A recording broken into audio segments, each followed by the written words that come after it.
I still hate saying it out loud, but here's the truth. There's a piece of our CCTV footage I will never open again. It starts at the turn in the loading dock hallway, right before the generator room. A figure stops there, just long enough to stare into camera 12. Welcome to Creepy Nightmares. Like the video Nad, subscribe the channel. By then, I'd been a security guard for 8 years. I trained new hires. I knew when our systems were acting up. Yes, I carried a gun, but to me, it was just another heavy tool on my belt. I wasn't a cowboy. I worked the bad nights for overtime pay, because we were short-staffed and I wanted the extra money. The site was simple enough, 3 floors and a basement. Control room on the 2nd floor above the lobby. 2 main stairwells, labeled A and B, a roof hatch nobody used. The generator sat in a cinder block room off the basement hallway near the loading dock. The perimeter fence was 8 feet tall with barbed wire and a line of woods beyond. 1 vehicle gate on the north lot, RFI'd only after hours. A pedestrian gate locked hard at midnight. From the control room to the loading dock was about 60 yards. If you cut through the central stairs and took the service hallway, from the dock to the vehicle gate was 200 feet of open asphalt. At night, it was just me inside, and 1 patrol car covering properties around the county. Day shift staffed the lobby, but after 6 p.m., every outside door was badge-only. The maintenance keypad shut off at midnight. No one could punch in a code. Our camera system had 16 feeds, but at night I only used 6 that mattered. 3 for the vehicle gate, 7 for the south hallway outside. Stairwell, B8 for the central. Stairwell 9 for the lobby, 12 for the loading dock. Hallway to the generator, 16 for the roof. Hatch, I knew those numbers as well as their views. I drank my coffee, tapped arrow keys, and cycled through the same cameras like always. I logged badge swipes and watched the rain. The storm rolled in after midnight, hard enough that the exit signs seemed to flicker with every flash of lightning dot. At 1:37 a.m. I refilled my mug at the hot plate. I wrote down the weather. Winds over 40 miles per hour, heavy rain, thunder moving east. The old fluorescent light in the corner buzzed, and then went quiet at 1:41 a.m. The access control panel gave a single chirp that didn't belong. Door ajar, south stair B. Flashed once, and then cleared before I even grabbed the radio. I told myself it was the wind and the door sensor had glitched. Rain can cool a metal frame fast and set it off. Still, I checked camera 7. The south hallway was empty, glossy with reflections. No one at the doorway, nothing at all. I felt stupid for leaning closer. I sipped my coffee and pretended I hadn't. Routine is how you ration courage. I went back to the cameras, pausing on 3 to watch the vehicle gate rock in the wind. The RFID readers LED glowed steady. No headlights on the road. The fence was quiet. At 1:55 a.m., camera 7 stuttered. A static tear slid down the screen, then a smear, then frozen blocks like a mosaic. I tapped the monitor even though it couldn't feel it. 2 seconds later, 7 went black with a red video loss banner. My shoulders tightened. Camera 7 wasn't on the same cable bundle as the roof cameras. It had been fine all night. I checked camera 3. Gate still closed, beam intact. Camera 9, lobby empty. Chairs in their usual useless row. Camera 12, loading dock, hallway. Scuffed concrete, yellow floor line. Camera 16, roof hatch. Just puddled tar paper. I stared at camera 7's tile, willing it back. Nothing. I told myself the switch had hit. Then I told myself a story about lightning. But another thought crept in. If camera 3 is still working and the gate's closed, whoever's messing with camera 7 is already inside the fence. County 5 to base, I said into the radio. Our rover was supposed to check in at the half hour. Status check. Over. Static. Not loud static. Just the hollow kind you get when the roof repeater is acting up, or the rain is thick enough to turn the building into a Faraday cage. The repeater had been glitching for a month. It was on our to-do list. I tried the VIP phone. It rang once, then the call dropped. I dialed again and got nothing. The network switches were known to reboot during power spikes. 2:03 a.m. The lights went out the way, important buildings go dark. A slow fade, a sigh through the ducts, then black. The ops under my console beeped a pure tone that made my teeth ache. The monitors switched to battery. Camera 3 stayed up. Camera 12 stayed up. Everything else went dull and still. The access panel clicked over to backup 2. It showed me the important part. Exterior doors still locked tight. Interior doors fail-safe for exit. Maintenance keypad disabled, as it should be. Vehicle gate on its own battery. Slow but reliable for a few opens. I stood. My chair groaned. Out in the hallway, the exit signs glowed red like a thin fog. My reflection hovered on the control room glass flashlight on my shoulder. Jacket cuff, hand near a holster I'd never used outside the range. I didn't draw. Not yet. If someone had cut the power on purpose, they'd done it at the generator or the feed lines. That meant basement level, the same hallway where camera 12 gave me a view that now felt 4 inches narrower. I had a choice. The lobby was closer, with front doors straight to outside. But the lobby locks were still tight, and I didn't want to stand there waiting for a system to decide my fate. The generator was where this ended. Restore power, restore phones, bring my building back, or find whoever had just turned it into a box. I thumbed the radio again. County 5, base, moving to basement. Storm ops mode, I said.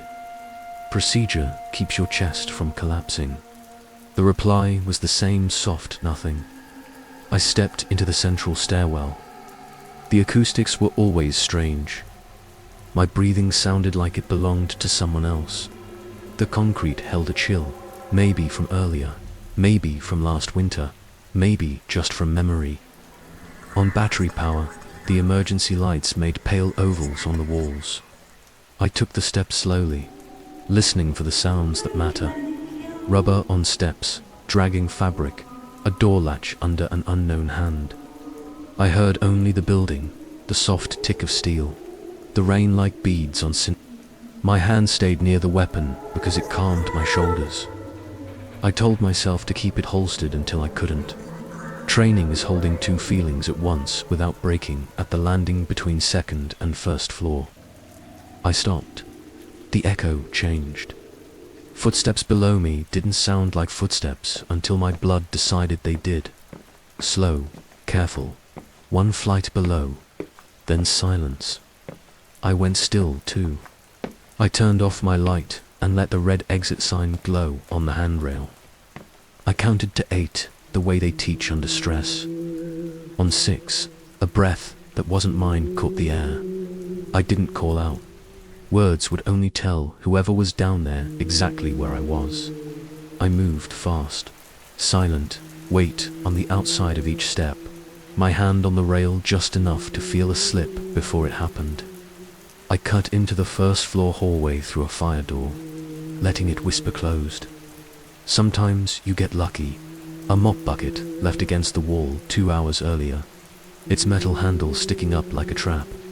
My hip clipped it, the dirty water splashed into my shoe, and the handle smacked the tile like a gunshot. The footsteps below stopped being careful. They became pursuit. I killed my light and ran for the service hallway that looped to the loading dock. The air was cooler down there, damp from the ramp and the leaking dock hatch. The emergency lights were thin, more shadow than light. Behind me, footsteps hit the stairwell door and made it breathe. I needed a distraction. I unclipped my radio and let it drop into the dark behind me. It clattered across the floor, then hissed as the half-dead repeater tried to talk. The sound bounced hard off the ceiling. It bought me 2 heartbeats. I slipped into the mechanical alcove by the air tank and squeezed between a pallet and the wall, hoping whoever heard the radio would go the wrong way. I crouched so low, my legs burned and counted again. On 5, the stairwell door opened a second time. On 6, the footsteps were closer. I slid back out, crossed the hall, and dropped down the half-flight of service steps toward the loading dock hallway. Dropped is the right word. I didn't walk. I grabbed the rail with both hands, let gravity take me, and landed too hard, jarring my spine in a way I'd feel in my teeth the next day. I ran. My breath came loud. It always does when you need it. Quiet. My hand stayed near the weapon, but I didn't draw. The floor was thinly covered with water pulled in under the dock door by the wind. My shoes whispered through it. Camera 12 was watching that hallway with me. I knew because I could see the feed in my head, even while I was running through the real space. It had been empty from the control room. It was empty now, except for me and the sound above me getting closer. The generator door was halfway down on my left. Steel cover, padlock, mostly for show. The emergency stop was inside, behind a panel that needed a special square key we kept in the control room. The door was open an inch. I didn't look inside. I didn't want to lean toward the dark and offer my face. I kept running. At the dock, I shoved the crash bar and let the wind do the rest. The door flew open and then started to close on the hydraulic arm like a slow punch. Rain hit me like gravel. The ramp was a slick concrete tongue under the dripping overhang. I slipped, flailed both arms, and caught the metal edge of the door as it came back.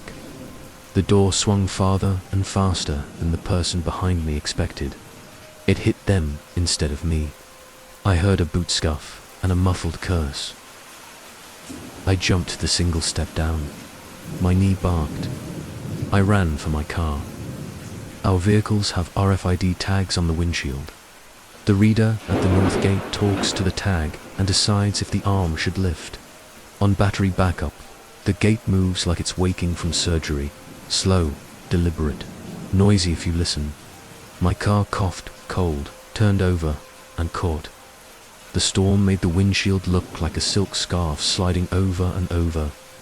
I drove with my face too close to the glass anyway. The dash clock read 2:07 a.m.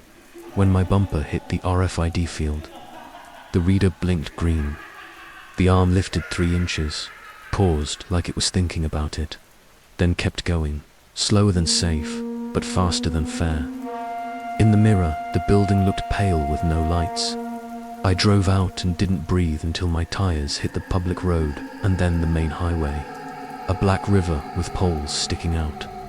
I pulled into the gas station 1 exit down, parked nose out under a dead light, and dialed 911 with hands that didn't want to hold still.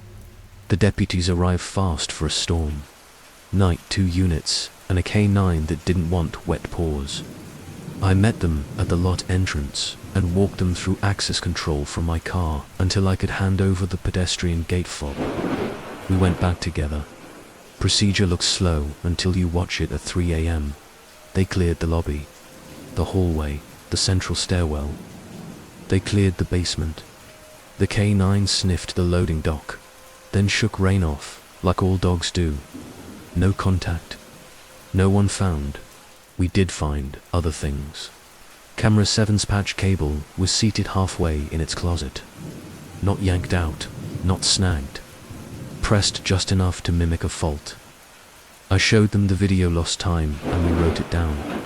The generator door panel had 2 screws missing and greasy fingerprints where it hadn't been wiped clean.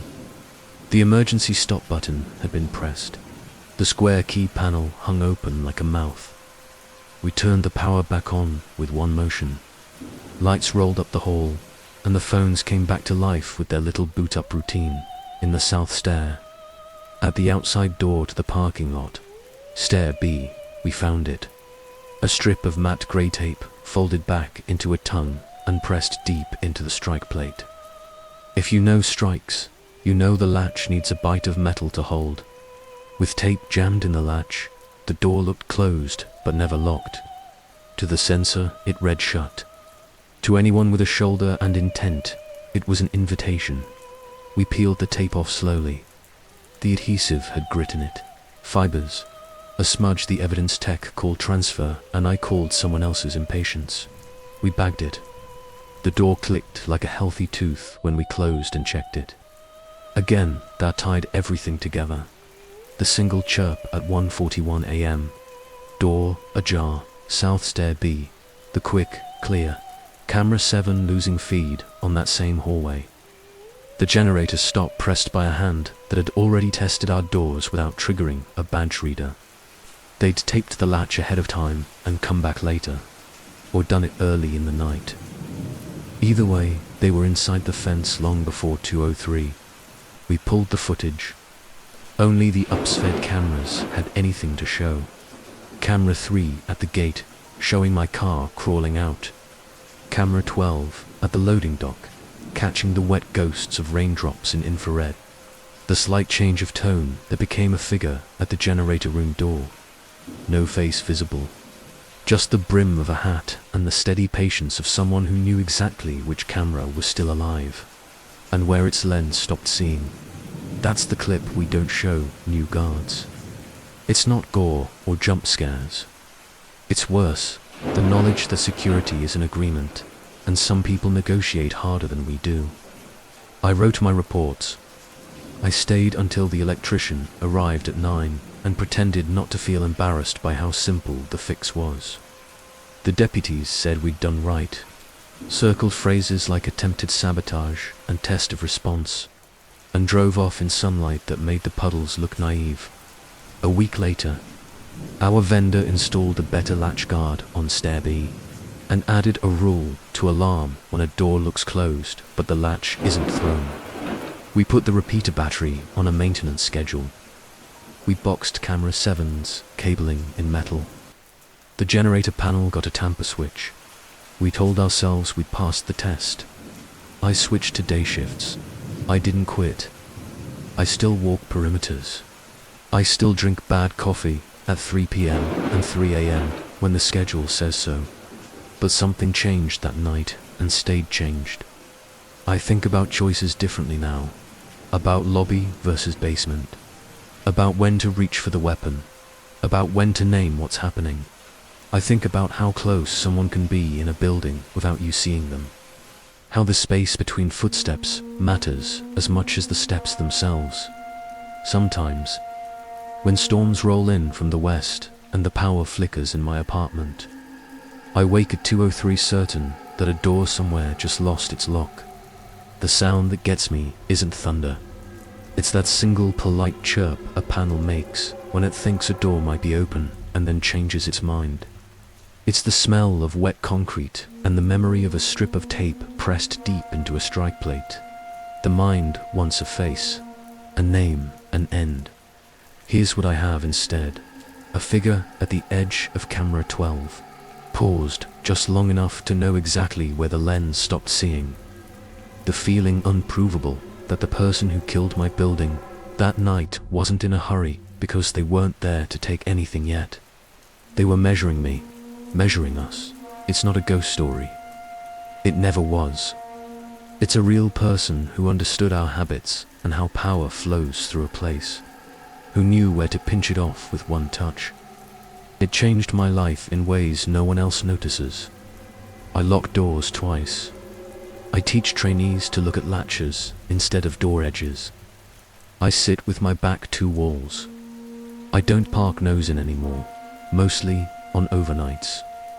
I spend extra time standing in stairwells, just listening to the air move. The echoes are never the same twice, and I don't trust the ones that sound too much like mine.